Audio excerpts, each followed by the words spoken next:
राधे राधे दोस्तों, मेरा नाम है अंजलि। आज हम पढ़ेंगे Montagu Chelmsford reforms topic 7 government of India act 1919। अब हम चलते हैं पहले 1917 में। 1917 में वर्ल्ड वॉर फर्स्ट चल रहा है।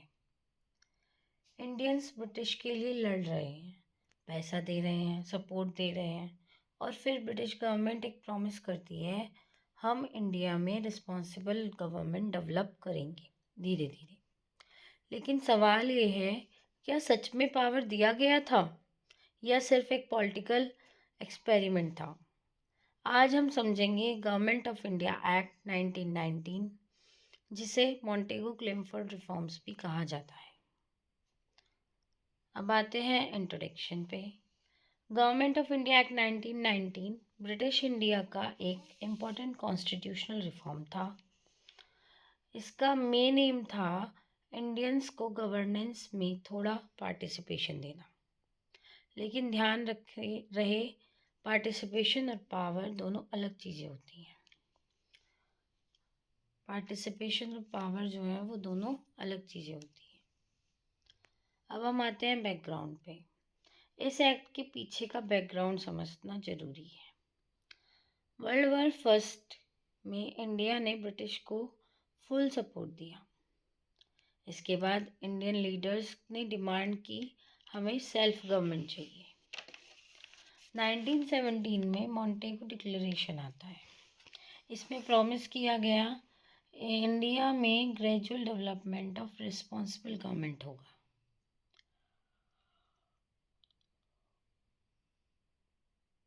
यही प्रॉमिस लेटर 1919 एक्ट में कन्वर्ट है। अब आते हैं हम की प्रोविजंस पे। इस एक्ट का सबसे इम्पोर्टेंट फीचर था डेरार्की। डेरार्की का मतलब है dual government system. Provincial subject को दो पार्ट्स में डिवाइड कर दिया गया। डेरार्की का मतलब क्या है? Dual government system. और प्रोविंशियल की सब्जेक्ट्स को दो कैटेगरीज में डिवाइड किया गया। पहली है रिजर्व सब्जेक्ट्स और दूसरा है ट्रांसफ़र सब्जेक्ट। रिजर्व सब्जेक्ट ये गवर्नर और उसकी एग्जीक्यूटिव काउंसिल के कंट्रोल में थे। ट्रांसफ़र सब्जेक्ट ये इंडियन मिनिस्टर के पास दिए गए, जो लेजिस्लेचर के रिस्पॉन्सिबल थे। अब प्रॉब्लम क्या थी? पावर गवर्नर के पास ज़्यादा थी और रिस्पॉन्सिबिलिटी इंडियन मिनिस्टर के पास थी। इंडियन मिनिस्टर रिस्पॉन्सिबिलिटी जो है वो इंडियन मिनिस्टर्स पर थी, इसलिए कन्फ्यूज़न क्रिएट हुआ। नेक्स्ट आता है by cameral legislature at centre. By cameral legislature at centre, इस एक्ट ने एक और इम्पोर्टेंट चेंज किया।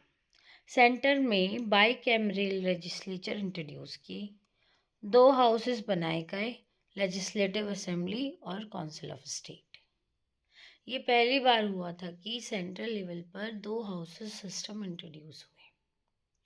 नेक्स्ट आता है एक्सपेंशन ऑफ फ्रेंचाइज। वोटर्स की संख्या बढ़ाई गई, लेकिन फ्रेंचाइज लिमिटेड थी। हर इंडियन वोट नहीं कर सकता था। प्रॉपर्टी, एजुकेशन, इनकम, ये कंडीशंस थी। नेक्स्ट आता है separate electorate continued. Communal representation continue बना रहा।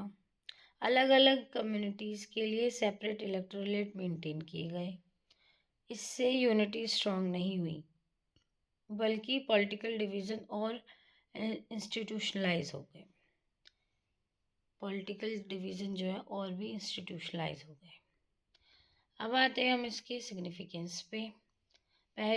फिर भी इस एक्ट की कुछ सिग्निफिकेंस थी। ये पहला अटेम्प्ट था रिस्पॉन्सिबल गवर्नमेंट इंट्रोड्यूस करने का at provincial level. Indian participation increase हुई और सेंट्रल लेवल पर बाई कैमरलिज्म इंट्रोड्यूस हुआ।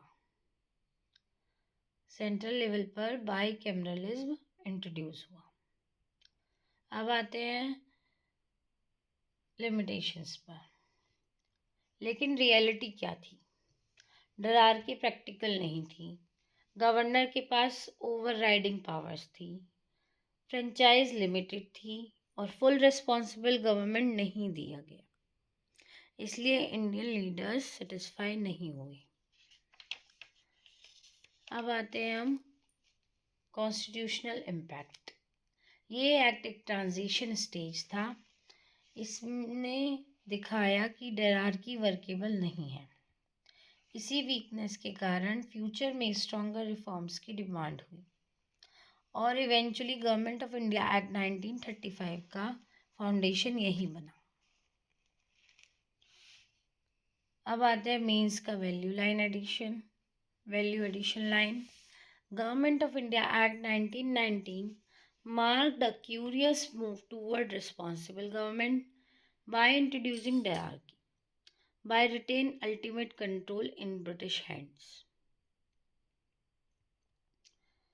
अब आते हैं कंक्लूजन पे। इस तरह गवर्नमेंट ऑफ इंडिया एक्ट 1919 ने इंडियन कॉन्स्टिट्यूशनल डेवलपमेंट में एक इम्पोर्टेंट स्टेप लिया। इसने पार्टिसिपेशन इंक्रीज की, लेकिन रियल पावर ब्रिटिश के पास ही रही। डायरार्की ने रिस्पॉन्सिबल गवर्नमेंट का कंसेप्ट इंट्रोड्यूस किया, लेकिन प्रैक्टिकल लेवल पर यह सिस्टम इफेक्टिव नहीं था। इसी वजह से फ्यूचर में स्ट्रॉन्गर रिफॉर्म्स की डिमांड हुई, जो हमें 1935 एक्ट में देखने को मिलती है। अब देखते हैं रिफ्लेक्शन, एक कृष्णा टच। जब अथॉरिटी और रिस्पॉन्सिबिलिटी अलग हो जाती है, गवर्नेंस इम्बैलेंस हो जाते हैं। ट्रू सिस्टम वही होता है जहाँ पावर और अकाउंटेबिलिटी दोनों क्लियर हो। ये लेसन मिलता है हमें इस एक्ट से। अब आते हैं हम प्रीलिम्स के क्विक फैक्ट्स।